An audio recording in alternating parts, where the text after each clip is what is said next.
Hi hello అందరికి నమస్తే. ముందుగా శ్రీ బలభీమను ప్రేక్షకులందరికీ స్వాగతం సుస్వాగతం. తెలంగాణ జరూర్ ఆనా, తెలంగాణ జరూర్ ఆనా అనే నినాదంతో ఈ ప్రయాణాన్ని స్టార్ట్ చేయాలని కూడా తెలంగాణ ప్రభుత్వం చెబుతా ఉంది. తెలంగాణకు తప్పక రండి, పర్యాటకాన్ని ఆస్వాదించండి. సో ఇదంతా ఎవరు చెబుతున్నారు అనే విషయాలు మనము ఒకసారి డీప్గా చర్చించే ముందు ఈ వీడియోకు ఒక లైక్ అయితే వేయండి. సో వీడియో కానీ మీకు నచ్చినట్లయితే ప్రతి ఒక్కరికి కూడా షేర్ చేయండి. తెలంగాణ సంస్కృతిని ప్రతి ఒక్కరికి చాటి చెప్పే విధంగా కూడా మీరందరూ కూడా కృషి చేయాలని కూడా మనస్ఫూర్తిగా కోరుకుంటూ, తెలంగాణ గొప్ప వాస్తు శిల్ప సంపదను ప్రపంచానికి చాటి చెబుతోంది. ముఖ్యంగా సాంస్కృతిక విద్యాపరమైన అందమైన పర్యాటక అనుభవాన్ని బాగా ప్రోత్సహిస్తుంది. ప్రపంచ పర్యాటక దినోత్సవం సందర్భంగా తెలంగాణ రాష్ట్ర పర్యాటక సాంస్కృతిక శాఖ మంత్రి జూపల్లి కృష్ణారావు కూడా పలు కీలక అంశాలను కూడా క్లుప్తంగా వివరించడం జరిగింది. ముఖ్యంగా ఇటీవల కాలంలో తెలంగాణ రాష్ట్ర పర్యాటక ముఖ చిత్రం ఎంతలా మారిపోయిందో, ఎంత బాగా అభివృద్ధి చెందిందో కులంకుశంగా వివరించారు మంత్రి జూపల్లి కృష్ణారావు. ప్రధానంగా ప్రాచీన దేవాలయాలు, ఆధునిక క్రీడా మైదానాల నుంచి ప్రతి కుటుంబానికి అందమైన అనుభవాలను మిగుల్చుతూ దూరదృష్టితో కూడినటువంటి AI ఆధారిత నగరాల వరకు విస్తరించిందని కూడా వారు చెప్పడం జరిగింది. తెలంగాణ రాష్ట్రం భారతదేశంలోనే అత్యంత ఆకర్షణీయమైనటువంటి విభిన్నమైన పర్యాటక గమ్యస్థానాల్లో ఒకటిగా నిలవబోతుందన్నట్టు కూడా వాళ్ళు పేర్కొనడం జరిగింది. 2014 తెలంగాణ రాష్ట్రం ఏర్పడినప్పటి నుంచి తెలంగాణలో టూరిజం ఎలా అభివృద్ధి చెందిందో మంత్రి జూపల్లి కృష్ణారావు క్లుప్తంగా చెప్పారు. థాయిలాండ్, సింగపూర్, మలేషియా వంటి దేశాల్లో పర్యాటకం ద్వారా గణనీయమైన జీడిపిని పొందుతున్న నేపథ్యంలో భారతదేశంలోని తెలంగాణతో సహా పలు రాష్ట్రాలు కూడా ఈ పర్యాటక రంగం యొక్క సామర్థ్యాన్ని బాగా గుర్తిస్తున్నాయని పేర్కొన్నారు. తెలంగాణలో కూడా అపారమైన పర్యాటక సంపద ఉంది. దశాబ్దాల నాటి దేవాలయాలు, కోటలు, సహజ సిద్ధమైన ప్రకృతి అందాలు, ఆధునిక ఐటీ కేంద్రమైన హైదరాబాద్ వంటివి ఉన్నాయి. సరైన రోడ్డు రవాణా వ్యవస్థ, టూరిస్టు ఫ్రెండ్లీ సౌకర్యాలు, అందమైన అనుభూతితో కూడినటువంటి వసతి వంటి వాటితో మేము మొదటి నుంచి ఒక ఏకో సిస్టమ్ను ప్రారంభించడం జరిగిందని కూడా మంత్రి కులంకుశంగా స్పష్టంగా చెప్పడం జరిగింది. సో 2025 మార్చి నెలలో హైదరాబాద్ లో జరిగిన మిస్ వరల్డ్ పోటీని ఒక టర్నింగ్ పాయింట్ గా తీసుకున్నామని కూడా మంత్రి అభివర్ణించారు. కోట్లాది మంది ఈ కార్యక్రమాన్ని వీక్షించడంతో తెలంగాణకు మొట్టమొదటిసారిగా ప్రపంచ స్థాయిలో గుర్తింపు లభించింది. 120కి పైగా దేశాల నుంచి వచ్చిన పోటీదారులు రాష్ట్రమంతా పర్యటించడం జరిగిందని, ముఖ్యంగా యునెస్కో ప్రపంచ వారసత్వ ప్రదేశమైన రామప్ప దేవాలయం, గోల్కొండ కోట, హైదరాబాద్ లో నిత్యం సందడిగా ఉండే చార్మినార్ వీధులు వంటి ప్రసిద్ధ ప్రాంతాలను సందర్శించడం జరిగిందన్నట్టు కూడా మంత్రి జూపల్లి చెప్పడం జరిగింది. తెలంగాణ ఒక పర్యాటక సాంస్కృతిక శాఖ ఒక కార్యక్రమం తెలంగాణకు ప్రపంచానికి తెలియజేసింది. ఈ పోటీ తర్వాత మన పేరు, మన సంస్కృతి, మన టీవీ, మన సోషల్ మీడియా ద్వారా కోట్లాది మందికి తెలియజేయడం జరిగిందని కూడా మంత్రి స్పష్టం చేశారు. ఇలాంటి ప్రపంచ స్థాయి ఈవెంట్లు మన రాష్ట్ర గుర్తింపునకు మార్గాలుగా పనిచేస్తాయని కూడా, అంతర్జాతీయ సందర్శకులను కూడా తెలంగాణకు అంబాసిడర్లుగా మారుస్తాయని కూడా మంత్రి జూపల్లి కృష్ణారావు స్పష్టం చేశారు. తెలంగాణ పర్యాటక విధానం, టూరిజం పాలసీ ప్రారంభంలో 8 నుంచి 10 ప్రత్యేక ఆకర్షణీయమైనటువంటి జోన్లను అభివృద్ధి చేయడం లక్ష్యంగా పెట్టుకుంది. ఆ తర్వాత వీటిని 27 జోన్లకు విస్తరించాలని యోచిస్తుంది. అదే సమయంలో ప్రపంచ జాతీయ పర్యాటక ప్రదర్శనల్లో పాల్గొనాలని లక్ష్యంగా పెట్టుకున్నామని, ప్రతి కుటుంబానికి అందుబాటు ధరలో ప్రయాణ అవకాశాలను కల్పించడం ప్రధాన లక్ష్యంగా పెట్టుకున్నామని, తద్వారా అన్ని రకాల ఆదాయ వర్గాల వారికి పర్యాటకాన్ని అందుబాటులోకి తీసుకురావడం ఈ వ్యూహంలో కీలకంగా ఉన్నటువంటి అంశం అన్నట్టు కూడా చెప్పడం జరిగింది. తెలంగాణ తన గొప్ప సంస్కృతి చరిత్రను ప్రతి ఒక్కరూ అనుభవించే విధంగా స్వీకరిస్తుందని, ఈ రాష్ట్రం శాశ్వతమైన సాంప్రదాయాలు, పేరుని నృత్యం వంటి శాస్త్రీయ కళా రూపాలు, మహోన్నతమైనటువంటి మధ్య యుగపు కోటలు, పూర్వీకుల చరిత్రను తెలియజేసే వాస్తు కట్టడాలకు కూడా నిలయంగా రామప్ప దేవాలయం వంటి ప్రదేశాలు మన పూర్వీకుల అద్భుతమైన నైపుణ్యానికి నిదర్శనంగా నిలుస్తున్నాయన్నారు. వీటిని ఆధునిక సాంకేతిక పరిజ్ఞానం కూడా తిరిగి సృష్టించలేదు.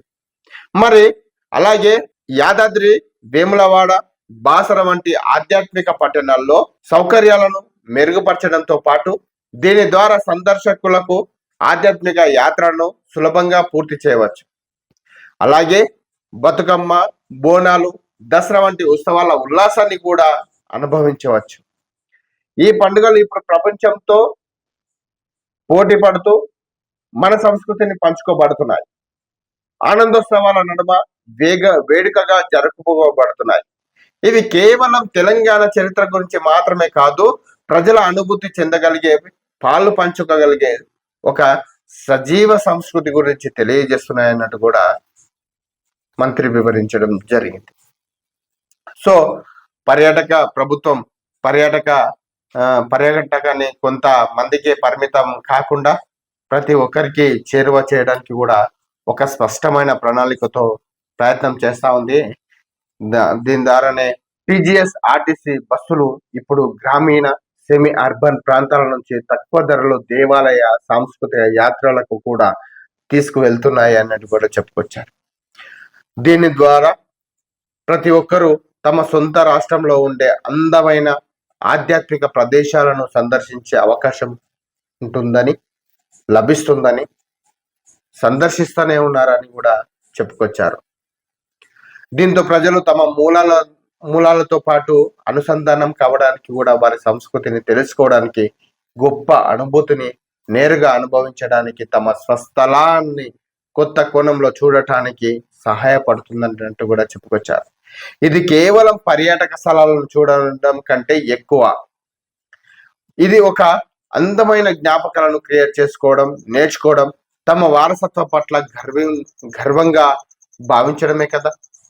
మరి ఈ కార్యక్రమం ముఖ్య ఉద్దేశం ఏంటంటే సామాజిక భాగస్వామ్యం.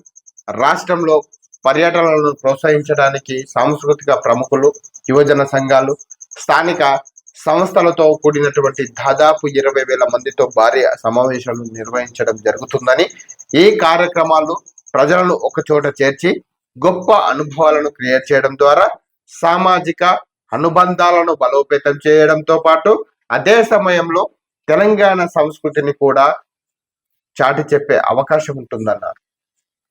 పర్యాటకాన్ని అందుబాటులోకి తీసుకొచ్చి అందరినీ కలుపుకొని పోయేలా చేయడం ద్వారా తెలంగాణ రాష్ట్రం తన వారసత్వాన్ని పరిరక్షించడమే కాకుండా ఆ వారసత్వాన్ని ప్రజల నిత్య జీవితంలో ఏ విధంగా భాగస్వామ్యం చేయాలో అన్నది కూడా మంత్రి జూపల్లి కృష్ణారావు గారు చాలా క్లుప్తంగా చెప్పడం జరిగింది.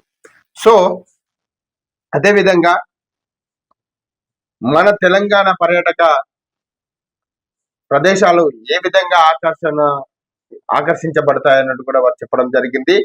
బతుకమ్మ, బోనాలు వంటి పండుగలను కేవలం స్థానిక సాంప్రదాయాలుగానే కాకుండా రియో కార్నివాల్ వంటి ప్రపంచ స్థాయి ఈవెంట్లతో పోల్చే విధంగా అంతర్జాతీయ ఆకర్షణలుగా జరుపుతున్నాం.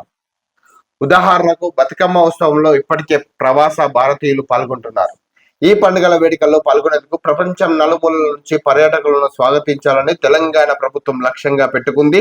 అంతేకాకుండా తెలంగాణ రాష్ట్రం తన టూరిజం క్యాలెండర్ ను కూడా ఫుడ్ ఫెస్టివల్, చేనేత ఎక్స్పోలు, గిరిజన సంతలతో విస్తరిస్తా ఉంది.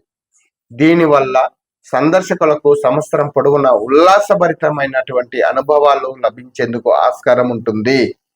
ఈ వేడుకలు తెలంగాణ సజీవ సంస్కృతిని ప్రదర్శించడంతో పాటు తద్వారా సందర్శకులు ఈ ప్రాంతంలోని ఆచార, ఆహార అలవాట్లలో మునిగిపోయే వాతావరణాన్ని కూడా సృష్టించడం జరుగుతూ ఉంది. తెలంగాణలో కేవలం పర్యాటకం ఆర్థిక అంశాలకు మాత్రమే పరిమితం కాకుండా అంతకు మించినది కూడా ఉంటుందన్నారు. ఇది ప్రజలను వారి సంస్కృతి వారసత్వంతో అనుసంధానించే ఒక మార్గం.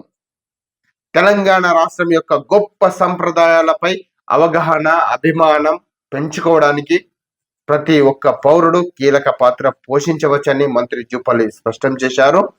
దీనికోసం ప్రతి ఒక్కరూ తమ కుటుంబ సభ్యులను, స్నేహితులను, సహోద్యోగులను, స్థానిక పర్యాటకులను తీసుకెళ్లాలని కూడా సూచించారు. చార్మినార్ సుప్రసిద్ధ కమానుల దగ్గర నుంచి ప్రాచీన కాకతీయ దేవాలయాల వరకు, బతుకమ్మ పూలతో నిండిన మైదానాల నుంచి హైదరాబాద్ లోని టెక్ కారిడార్ల వరకు తెలంగాణకు మాత్రమే సొంతమైన ప్రత్యేకతను ప్రదర్శిస్తుంది. ఇది వారసత్వం, ఆధునికత, ఆధ్యాత్మికత, ఆవిష్కరణ, సరసమైన ధరలు, విలాసం వంటి వాటిని సైతం మేళవిస్తుంది. ఈ వైవిధ్యాన్ని ప్రతి ఒక్కరూ నేరుగా అనుభవించాలని తెలంగాణ జరు ఆనా, తెలంగాణకు తప్పక రండి అనే నినాదంతో రాష్ట్ర ముఖ్యమంత్రి రేవంత్ రెడ్డి సహకారంతో ఈ ప్రయాణాన్ని స్వీకరించాలని రాష్ట్రమంతా ఆహ్వానిస్తుందని తెలంగాణ రాష్ట్ర పర్యాటక శాఖ మంత్రి జూపల్లి కృష్ణారావు చాలా క్లుప్తంగా వివరించడం జరిగింది. ఈ వీడియో కానీ మీకు నచ్చినట్లయితే ఈ వీడియోని ప్రతి ఒక్కరికి షేర్ చేయండి. తెలంగాణ రాష్ట్రంలో పర్యాటక శాఖ ఏ విధంగా అభివృద్ధి చెందుతుంది, ఏ విధంగా ఈ ప్రభుత్వం ముందుకెళ్తుంది, పర్యాటక రంగాన్ని ఏ విధంగా డెవలప్మెంట్ చేయాలనుకుంటుందో అనేది కూడా మీకు కళ్ళకు కట్టినట్టుగా క్లుప్తంగా వివరించడం జరిగింది. సో ఈ వీడియోని కూడా ప్రతి ఒక్కరు కూడా అందరికీ పంపించండి, మీ తోటి వాళ్లకు పంపించండి. రాష్ట్ర ముఖ్యమంత్రి రేవంత్ రెడ్డి సహకారంతో పర్యాటక శాఖ ఏ విధంగా ముందుకు వెళ్తుందో అనేది కూడా మీకు చెప్పడం జరిగింది. ఒక లైక్ అయితే వేయండి. దీనిపైన మీకు ఏమైనా డౌట్స్ ఉంటే కామెంట్ రూపంలో తెలియజేయండి. ధన్యవాదాలు.